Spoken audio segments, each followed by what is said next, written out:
Huawei is incredibly prevalent within the UK's telecommunications ecosystem, such as on this mast behind me right here. But government views are changing rapidly. So where is Huawei used? How are views changing? And what will the likely outcome of all this Huawei furore be going forward? BT's EE has approximately 19,000 sites, of which about 2/3 or circa 12,000 use Huawei equipment for 2G and 4G. These Huawei sites are predominantly located in urban areas where 5G deployment is focused, and therefore it will come as no surprise that the majority of 5G is deployed on Huawei equipment for EE. EE also use Huawei equipment in their core network as well. Operator 3, who initially deployed Samsung for 4G, recently awarded Huawei their 5G contract. And as 5G is dual connectivity, which requires the 4G vendors to be the same, 3 has rapidly been ripping out Samsung equipment, replacing it with Huawei for 4G and 5G. We estimate that 3 has approximately a few thousand Huawei sites in the UK at the moment. Vodafone and O2 have a complicated zonal sharing relationship, but suffice to say that if you're a customer of either network, located in either the west of England, southwest of Scotland or Wales, you will be using Huawei rather a lot. Specifically, Vodafone is said to host about 6,000 Huawei sites themselves. Putting all of this together, it's not hard to see how, for customers in places like Manchester, they can have all of their modern 4G and 5G telecommunication services delivered to them over Huawei equipment. EE because it's an urban area, Vodafone O2 because it's in the west, and 3 because 3 has modernised their site to Huawei in advance of 5G being deployed, or if 5G is deployed. The presence of Huawei in the UK's telecommunications scene goes far beyond just mobile cellular networks, however, with the UK's fixed networks such as fibre to the cabinet and other high-speed broadband services also being delivered heavily using Huawei equipment. Communication systems such as these are clearly critical infrastructure to nations, and therefore, regardless of the vendor or vendors involved, a thorough multi-dimensional assessment has to be carried out.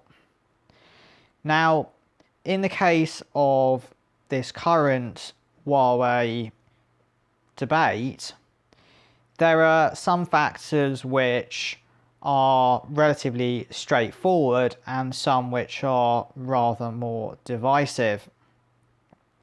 The capabilities of Huawei products are not really in any doubt. It's well said that Huawei makes superb networking equipment that performs really well. There isn't really much of a conversation in that department. However, other realms are what is causing a lot of the debate in the UK at the moment. Specifically, these involve global politics as well as matters like supply chain management, which also is very closely interlinked with the geopolitics side of things. Back in January of this year, the National Cybersecurity Centre published new guidance around the use of high-risk vendors in the UK. Now, Huawei is considered to be a high-risk vendor and therefore be subject to this guidance in its deployment. Without repeating the details of this, because I would advise people to always use primary sources, it limits the amount that high-risk vendors can be used within these telecommunications networks based on risk assessments, essentially.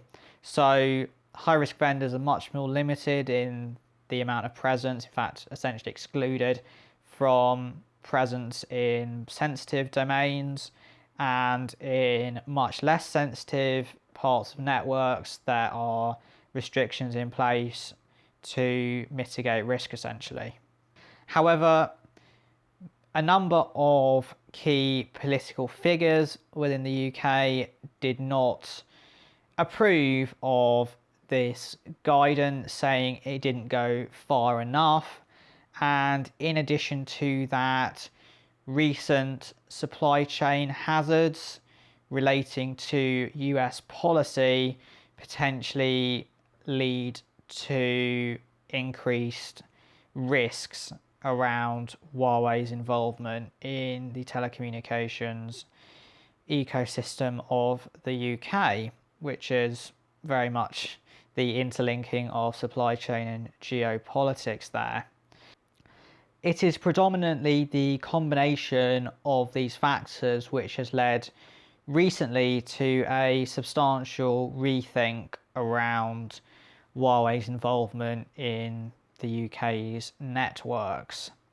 And there are various suggestions floating around at the moment that the rethink is essentially going to be a rather substantial U-turn, which could involve everything from much stricter sanctions to what's generally considered more likely a Huawei ban essentially.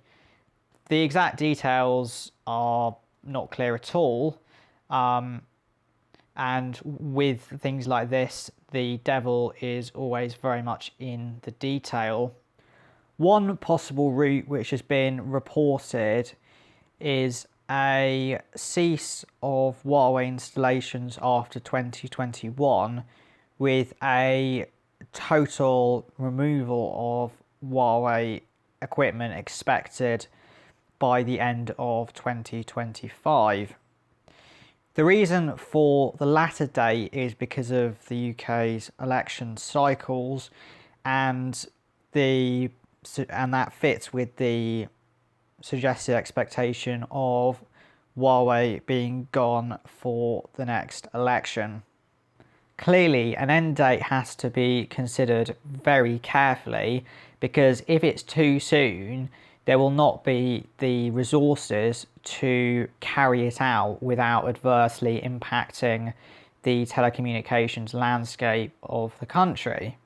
However, there's almost a maximum duration allowed caused by the election cycle situation, and that means that the 2025 date is relatively compelling within those boundaries.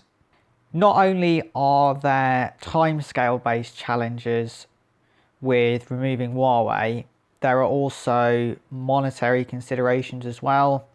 Lots of new Huawei equipment has recently gone in, and therefore removing it very quickly will come with a substantial cost, especially as there is less choice of vendors afterwards and therefore reduced opportunity to bid for prices and compete for prices essentially, therefore potentially pushing prices up. This is all really just the tip of the iceberg. Each aspect of this in on itself is hugely complicated with a massive array of different domains to consider. However, I wanted to just do a quick video mainly actually focusing on where Huawei is used, but also talking a little bit about the background, just to get people thinking and hopefully looking it up themselves, because never just go by one source of information. However, potentially there is not going to be much longer to find out the next leg of this tale, because Oliver Dowden of the Department of Culture, Media and Sport is due to speak in Parliament about the Huawei matter on Tuesday. So we'll see what happens then. Anyway, thanks for watching, and I hope to see you on the next one.